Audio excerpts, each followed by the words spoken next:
হ্যাঁ দর্শক, আপনারা কি কিছু বুঝতে পারছেন? 1990-এর গণ আন্দোলনে এরশাদের পতন হয়েছে। এরশাদের পতন হওয়ার পরে বিএনপি নমিনেশন দেওয়ার মতো লোক ছিল না। শরীয়তপুরের নড়িয়া থানার থেকে একজন ইউনিয়ন পরিষদের থেকে ফেল করছে চেয়ারম্যান পদপ্রার্থী, হ্যারে বিএনপি নমিনেশন দিছে।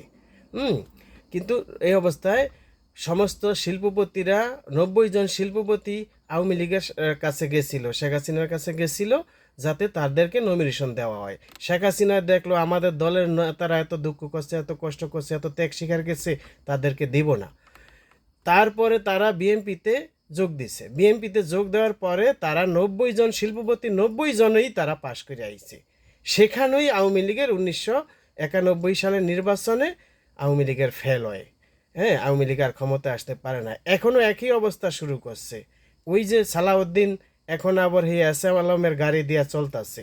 তা আপনারা জিনিসটা কি বুঝতে পারতেছেন কি হইতেছে না হইতেছে, তাদের সাথে কি পরামর্শ করতেছে?